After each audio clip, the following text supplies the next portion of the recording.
Are you someone that's just starting to explore investing in real estate and kind of wondering how to analyze properties to see if they'll leave in cash flow or make sense as an investment? In today's video, I'm going to go over two different tactics that I personally use. And one of them is going to be kind of a back of the napkin or in your head calculation. And the other one's going to kind of dive deeper into a spreadsheet and let you run more of the numbers. And like I said, these are the tactics that I've used to acquire two different properties and a total of 4 units by the age of 24 years old. So hi and welcome to my channel. My name is Moynihan. I'm a real estate agent and investor based out of Keene, New Hampshire. And if you are someone that's looking to start your investing journey or buy a house in New Hampshire, please feel free to reach out. And even if you just have questions about investing, still feel free to reach out. My contact info is right here and down below, of course, in the description. Pretty easy to find and get a hold of. And this will be a great video for you if you're just starting your investing journey, because this is kind of the way I run numbers on small multifamilies, which is what most beginners get into. So anything from a 2 to 4 unit building, and it'll be an easy way to kind of tell if you are actually want to pursue a particular building or if it just doesn't make sense with the numbers. And if this video provides you any value or you learn something new at any point, I would really appreciate a like and hitting that subscribe button as I release weekly videos. But without further ado, let's get right into this. All right, so the first tactic we're going to go over real quick is called the 1% rule. And this is very simple. I'm going to draw it on here just to be sure, but for you visual learners, may make it a little bit easier, but I'll just explain it real quick. All it is the total rent of the property should equal at least 1% of the purchase price, okay? So if you got, say, a $250,000 building, and this, of course, depends where you are in the country and where you're watching from, because I understand that a 2 unit might not go for 250,000, but I just bought one at that price where I live here in Keene. So I'm just going to use that for a quick little thing. So $250,000 is purchase price. So that means we will want the rent total at $2,500 or more. So you need at least $2,500 in rents. And that is just a really quick back of the napkin to be, if you don't get a 1% rule, chances are it will not cash flow and it really won't make sense as an investment. So just quick math is you want your rents to equal at least 1% of the purchase price. So now I'm going to dive a little bit more into the Excel spreadsheet that I use to actually break down the numbers and kind of the expenses for the property, the rental income, taxes, and all that stuff. So I'll explain it a little bit more in there, but a lot of these are going to be estimates and they will kind of depend, and you will have to do some research to get specific numbers. And I'll explain those numbers more in the Excel part of this video. All right, so now we're going to dive into the Excel spreadsheet that I use on Google Sheets. And this is a quick spreadsheet that one of my buddies gave me that I've been using for years. So just go over some quick numbers. So when you first see it, you're going to see some numbers in there. And don't worry, I'm going to kind of break it down for what I used for my actual purchase of this property that I got into back in, what was it, the end of October, I believe. So I'm going to break down the numbers that I ran personally for this property and show you what they look like and how I could tell if it was a good purchase or not. So let's dive right into this. So purchase price, we're going to put in $250,000. Here I did a 10% down payment specifically for my thing, and this is where up here in this corner you can just kind of change it if you want to do like a first-time home buyer. That would be 3.5%. So that shows you kind of what your down payment is. Of course, you have to take into account closing costs, and just a general rule for closing costs is it's about 2 to 5% of the purchase price. This is depending on what lender you use, and kind of there is some like different things for title insurance and all that stuff, so it can be various. That's why I'm not including it in here, because it's really specific for you as an individual. But if you do use an FHA loan or anything less than the 20% down, you're going to have to account for PMI. And for me personally, I am just going to be putting in $100. And the reason being is that's just kind of a rough estimate I've used for a little bit. And you can kind of ask your lender, but I was even speaking with one of my lender friends the other day, and there's really no easy like rule of thumb for this. It really depends on a bunch of stuff like the difference of a 3.5% down compared to a 10% down, and also what your personal credit score is kind of takes in the risk because PMI stands for private mortgage insurance. So it kind of depends how risky you are as a borrower, and that's why it also depends on the down payment. The less you put down, the more they have to insure.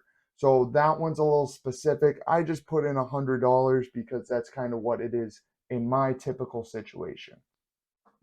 So $250,000 purchase price. All right, and I am running this with a 5.125 interest rate. I know that might sound low right now with where they are, but this is what I got when I got my loan. So I'm just running the numbers as I did when I was actually analyzing this property.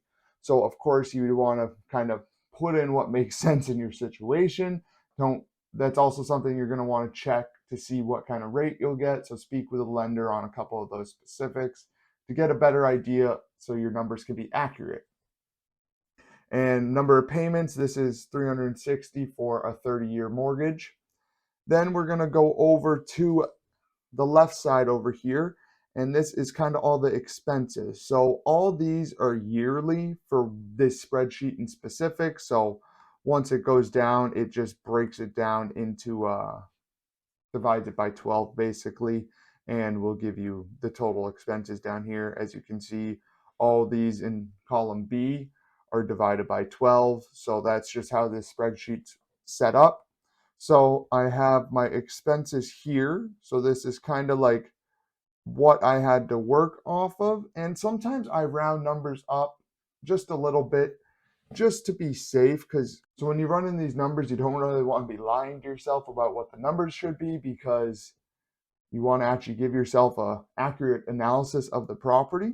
So here we're going to be looking at property tax is 5,700, so we'll just put in 58.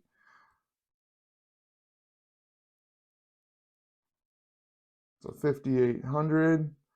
And then insurance, this one they pay, let's see, insurance they pay 1,200. I knew my rate was going to be a little higher, but I'll put in, I think, I'm trying to think of what my actual number I got for insurance. I want to say it was around 1,300. So put that right there. Then these you kind of just have to go off their estimates because you don't really know yet what it's going to be. So other utilities, and then so for water and sewer on the disclosures, they put about $1,400. So we'll put 1,600 here to be safe. Again, always running just a little bit up higher. And now this one's a little bit different because when I run these numbers here, I'll put in to start, I'm going to put in what they paid for heat. So let's do $4,000 a year for heat. This I'll speak on a little bit more and why I'm a little bit, the further you get into your investing, you'll kind of realize what you'll want to change when you acquire a property. And a lot of times I personally don't like paying for heat just because it's such a various expense with fuel prices going up and down. It's kind of hard to budget sometimes. So if you get a building that has separate heat for each unit, it's good to, I think, have the tenants pay for it just because it's easier for you to budget. And also, sometimes, let's be honest, some tenants, if you don't actually have a thermostat that you can have a set range on, they kind of like to turn up the heat. And like sometimes I'll see, I haven't had it for my tenant, but I've seen stories where they turn up the heat to 75 in the middle of winter, which gets cold up here in New Hampshire, and then you'll walk past and the windows are open in the middle of winter. Like, well, that's coming right out of your pocket. So if you put it on the tenants, then they're probably going to be a little bit more conservative with their heating. So for trash, I just know what it is. It's about $80 a month or so. So we'll just even put in 1,200 to be safe on that. Electric costs. Now the tenants pay their own electric, so I'm just going to keep that blank. And CapEx, I always like to just put in kind of a rough number in there. So I put in $2,500 just because that's kind of something where at the end of the year, I don't want to be taking out all the cash flow of the property. So I kind of set aside something so you can start building a cushion in case something goes wrong, in case a furnace needs repairing or something in the downstairs unit that I'm not living in right now breaks, that I can have that in my budget so it's not like an random out of pocket expense for me. And then here we'll put in the rents, and here the rents show right here they bumped them up to 1550 and 1475. So these in my market are still under rented, but like I said, run it how you see it. And so this is kind of how the breakdown looks. So does $333 make sense for you for cash flow? For me, no, not really. I like to be cash flowing at least a few $100 a door. Ideally, I'd like to cash flow $500 a door. Sometimes that is hard, especially in this inflated market that we're in right now. But what I'm going to draw your attention back to is once you are more accustomed to running numbers, like once you go through this process with 5, 10 properties, you're going to start kind of seeing certain patterns and you'll start learning your numbers a little bit better. So what I do is, like I said, I don't like paying for heat. So I'm going to delete my heating costs. That doubles my profit right there to $666. A little scary, but that doubles that. And then what you want to do is kind of run your numbers of what you're going to raise your rents to, because a lot of times when you buy a property, either it's vacant or if you inherit tenants, you personally have the option.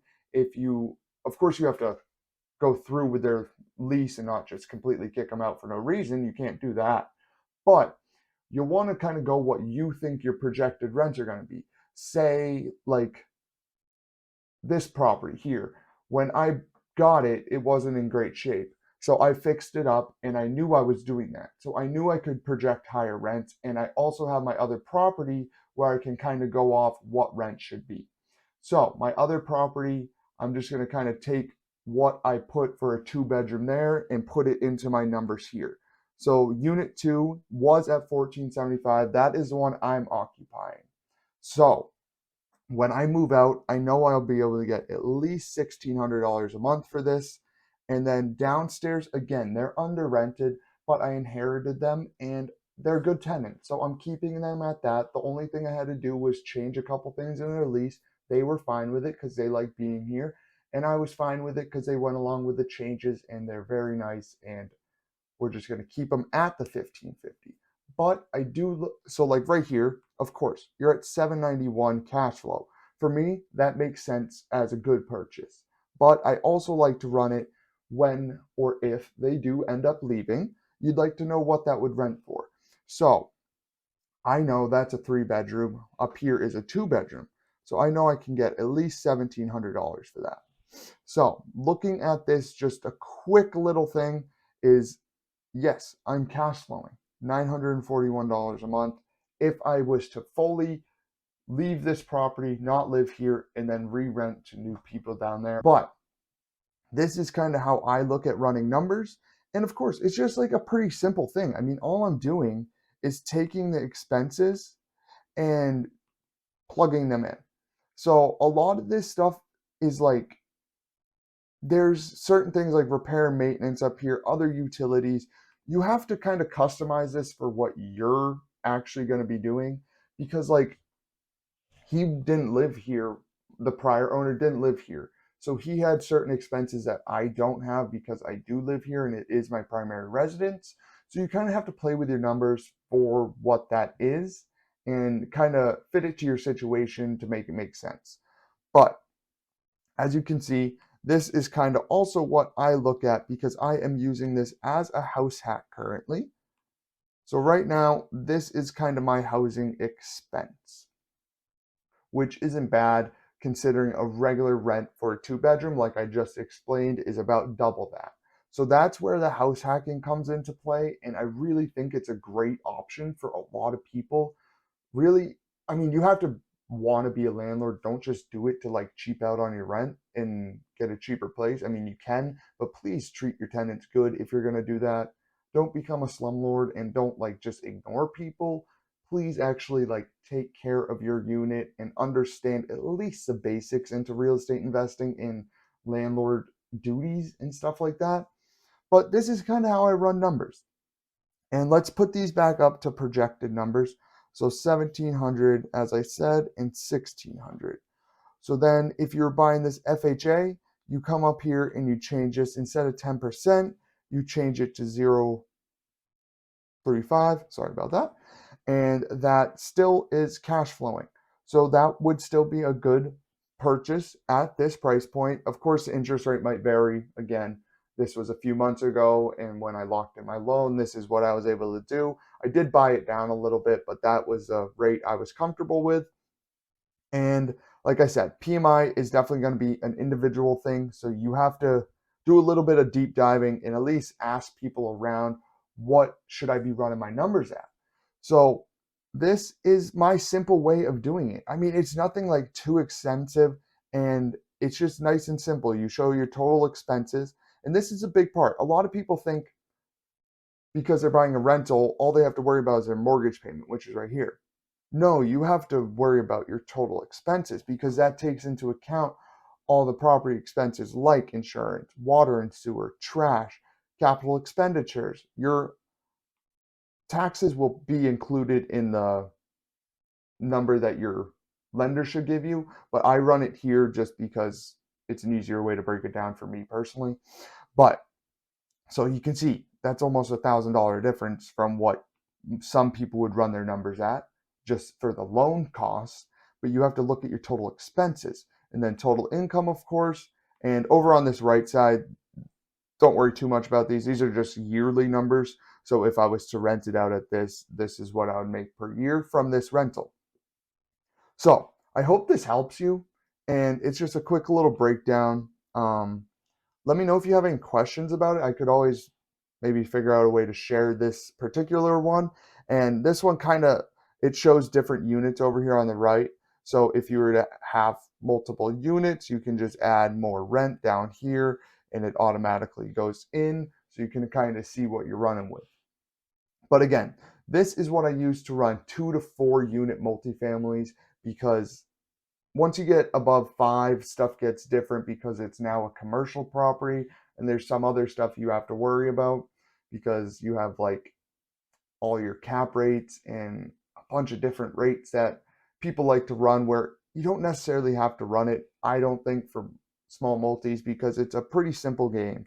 You're looking at numbers and you plug in numbers and you see if you cash flow or not.